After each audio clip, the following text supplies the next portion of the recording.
نحمده ونصلي على رسوله الكريم اما بعد فاعوذ بالله من الشيطان الرجيم بسم الله الرحمن الرحيم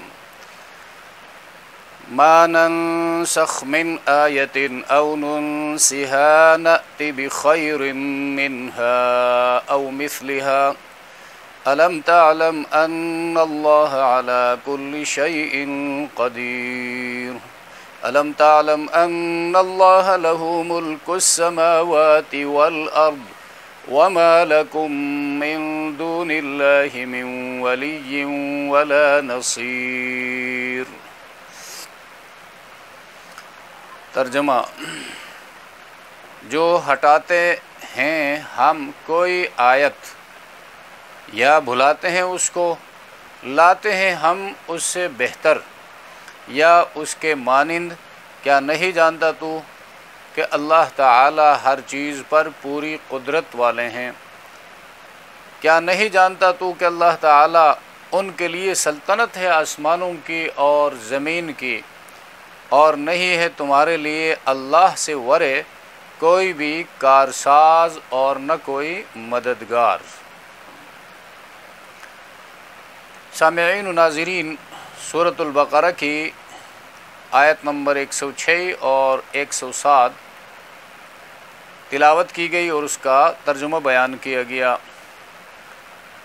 یہود کے حوالے سے، اہل کتاب کے حوالے سے مسائل کا سلسلہ چل رہا ہے، تو اس بات کو مد نظر رکھنے کی ضرورت ہے کہ یہاں پر صرف کسی قوم کو ٹارگٹ بنانا نہیں ہے۔ وہ قوم جس سے نبوت منتقل کی گئی،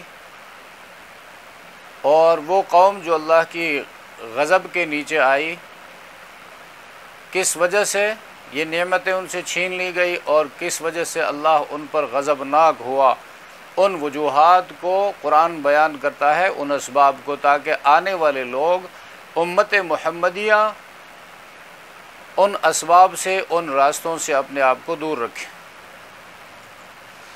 یہود کا ایک کام جو ہے، جس طرح گزشتہ درس میں بیان ہوا، مسلمانوں کے اندر تشویش پیدا کرنا، دین کے حوالے سے، رسول اللہ کے حوالے سے مسلمانوں کو شک و شبہ میں ڈالنا، دین میں شک پیدا کر کے، نبوت میں شک پیدا کر کے، پیغمبر کی توہین کر کے، اور خفیہ طور پر آپس میں ایسی اسکیمیں بنا کر جس سے مسلمان آگے چل کر پریشان ہوں۔ تو یہود یہاں پر جو بیان ہو رہا ہے، یہود اور مشرکین جو ہیں، دین میں نسخ کا مسئلہ ہے۔ بعض احکامات پہلے نازل ہوئی ہیں اور ان پر عمل کی مدت جب پوری ہو گئی تو وہ عمل، وہ حکم منسوخ کیا گیا، دوسرا اس جیسا یا اسے بہتر حکم اللہ نے نازل فرمایا۔ تو اس بات کو لے کر یہود اور مشرکین جو ہے وہ مسلمانوں کو شک و شبہ میں ڈالنے کی کوشش کرتے ہیں، اور ان میں سے ایک یہ ہے کہ کیا اللہ تبارک و تعالی بھولتا ہے؟ پہلے اس کو معلوم نہیں تھا، اور یہود کہتے ہیں کہ یہ کیسا پیغمبر ہے، آج ایک بات کہتا ہے، ایک مہینہ بعد، 10 دن بعد دوسرا حکم اس کے خلاف کہتا ہے۔ تو اس لیے قرآن کریم نے اس مسئلے کو بیان فرمایا کہ یہ انسانوں کی ضرورت ہے، اللہ نہ بھولتا ہے نہ اس میں کوئی نقص ہے۔ اور دوسری بات یہ ہے کہ اللہ تبارک و تعالیٰ کی کائنات ہے، اور بندے اللہ کے نوکر ہیں، غلام ہیں، اپنے نوکروں اور اپنے غلاموں کے حوالے سے جو حکم دینا چاہے یہ اس کا مطلق اختیار ہے۔ تو اس لیے اس مسئلے کو یہاں بیان کیا گیا ہے۔ تو نسخ کا معنی سمجھنا چاہیے۔ نسخ کا معنی ہوتا ہے ہٹانا، تبدیل کرنا، منتقل کرنا، اور شریعت کی اصطلاح میں ایک شریعت کو یا ایک حکم کو دوسری شریعت یا دوسرے حکم سے بدلنا۔ اب چونکہ نسخ کی پھر 2 قسمیں ہو گئی، ایک شریعتوں میں نسخ، دوسری شریعت کے اندر نسخ۔ یعنی کنسٹیٹیوشن کو چینج کرنا اور رولز کو چینج کرنا، یہ دو باتیں ہیں۔ کنسٹیٹیوشن کو چینج کرنا نسخ فی الشرائع کہلاتا ہے، اور رولز کو چینج کرنا نسخ فی الشریعہ کہلاتا ہے۔ اب نسخ فی الشرائع اس کا مطلب شریعت کے بعد دوسری شریعت نازل کرنا۔ مثلا دیکھیں، آدم علیہ السلام کی شریعت کے بعد حضرت نوح علیہ السلام کی شریعت، پھر ابراہیم علیہ السلام کی شریعت، پھر موسیٰ علیہ السلام کی شریعت، پھر عیسیٰ علیہ السلام کی شریعت، اور آخر میں محمد الرسول اللہ صلی اللہ علیہ وسلم کی شریعت آئی۔ یہ شریعت جو ہے ایک دوسرے کو منسوخ کرنے والی ہیں۔ اب یہودی اور ہندوؤں میں برہمن جو ہے وہ اس بات کو نہیں مانتے ہیں۔ یہودیت اور برہمنیت جو ہے ہندوازم، یہودیت اپنی یہودیت کو ہمیشہ کے لیے ثابت کرتے ہیں کہ یہ یہودیت منسوخ ہونے والی نہیں ہے۔ جس طرح گزشتہ درسوں میں یہ بتایا کہ جنت جو ہے وہ ہماری جاگیر ہے، کوئی اس میں ہمارے سوا نہیں جا سکتا، تو وہ اپنے آپ کو ہمیشہ کے لیے افضل سمجھتے ہیں، اور تورات کی تعلیمات کو وہ بالا سمجھتے ہیں سب سے آگے بڑھ کر۔ تو یہ اپنے لیے ابدیت ثابت کرتے ہیں، ہمیشہ کی دائمی۔ ان کے مذاہب قیامت تک کے لیے ہیں، حالانکہ یہود کو جب دیکھا جائے تو خود کہتے ہیں کہ یہودیت ناسخ ہے گزشتہ شریعتوں کی۔ اپنے لیے اس بات کو یہودیت کے لیے ثابت کرتے ہیں، مانتے ہیں کہ یہودیت نے گزشتہ شریعتوں کو منسوخ کر دیا ہے، لیکن آگے وہ نسخ کے قائل نہیں ہیں۔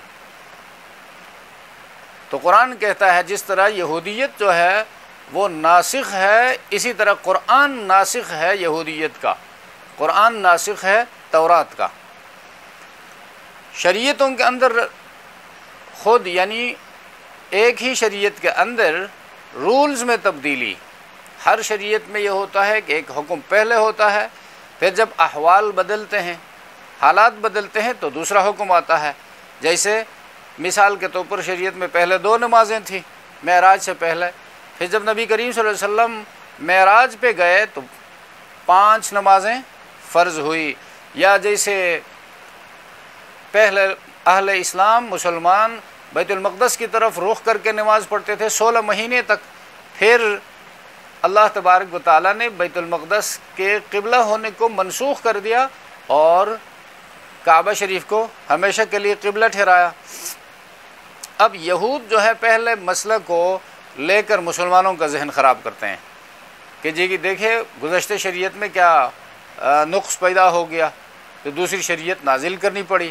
اور مشرکین جو ہے دوسرے مسئلے کو لے کر اعتراض کرتے ہیں کہ یہ روز روز کی تبدیلی کیسی، کیا اللہ بھولتا بھی ہے وغیرہ۔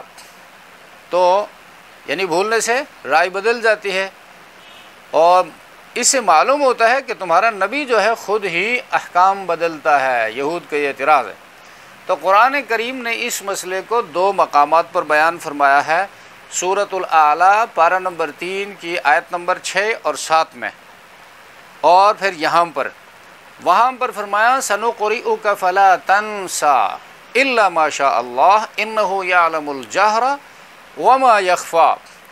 ہم آپ کو پڑھاتے ہیں، یعنی آپ پر قرآن نازل کرتے ہیں، اور آپ اے پیغمبر یقیناً نازل کیا ہوا قرآن بھولیں گے نہیں، فلا تنسا، مگر اللہ کو جس کا بھلانا منظور ہو، کیونکہ یہ بھی نسخ کی ایک صورت ہے کہ پیغمبر اللہ کا حکم بھول جائے ہمیشہ کے لیے، تو یہ اس بات کی دلیل ہے کہ اللہ نے بھلا دیا، وہ حکم منسوخ ہو گیا۔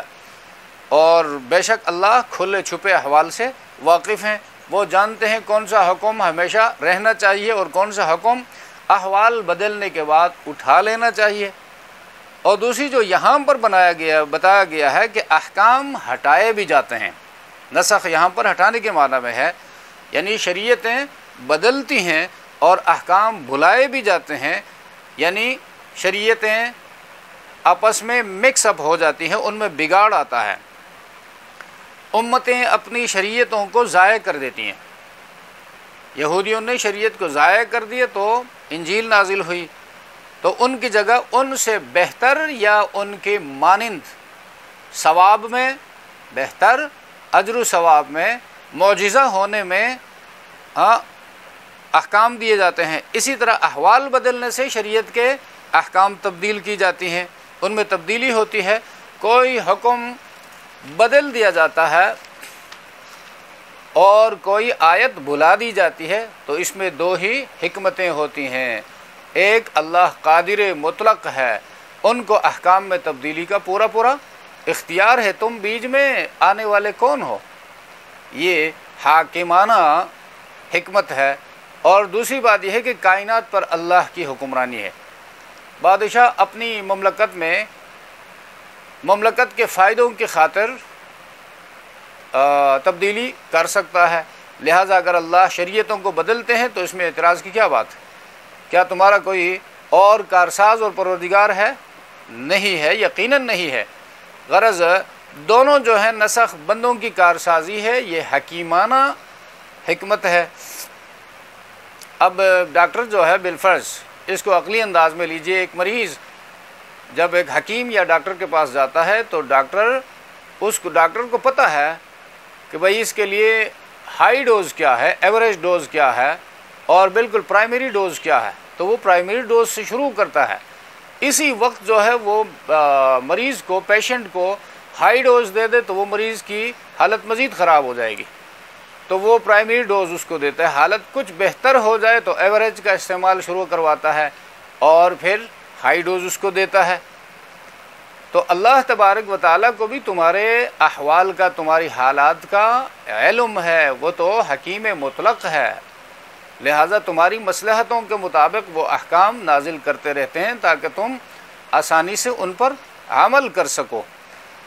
تو فرمایا ما ننسخ من آیت او ننسها نأتی بخیر منها او مثلها، ہم جو بھی آیت یا حکم بدلتے ہیں، ننسخ یا اس کو بھلاتے ہیں، او ننسها نسیان سے بھلاتے ہیں اس کو، نأتی بخیر منها او مثلها تو اس سے بہتر یا اس کے مانند لاتے ہیں، اجر و ثواب میں اور معجزہ ہونے میں، فوائد میں۔ الم تعلم ان اللہ علی کل شیء قدیر، اے مخاطب قرآن پڑھنے والے، کیا تجھے علم نہیں کہ اللہ تبارک و تعالی ہر کام پر قدرت رکھنے والا ہے؟ تو وہ ایک حکم کو منسوخ کر کے دوسرا حکم لانے پر بھی پوری طرح قادر ہے۔ الم تعلم ان اللہ، اے مخاطب کیا تجھے معلوم نہیں کہ اللہ تبارک و تعالی ہر چیز پر قادر ہے۔ لہو ملک السماوات والارض، اسی کے لیے ہے بادشاہی آسمانوں کی اور زمین کی۔ وما لکم من دون اللہ، اور نہیں ہے تمہارے لیے کوئی اللہ کے سوا، من ولی، کوئی حمایتی، کوئی دوست، ولا نصیر، اور نہ کوئی مددگار۔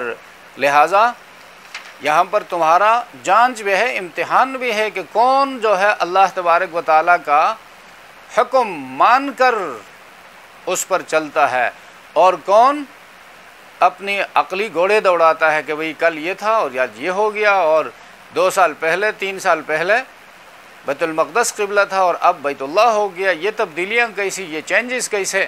تو وہ اللہ کے احکام کے اوپر اعتراضات شروع کرتا ہے اور یوں اللہ کے غضب کے نیچے آتا ہے، جس طرح یہود اس قسم کے اعتراضات کر کر کے مغضوب ٹھہرے۔ لہٰذا اہل ایمان سے اللہ فرماتا ہے کہ ان کے اخلاق کو مت اختیار کرو۔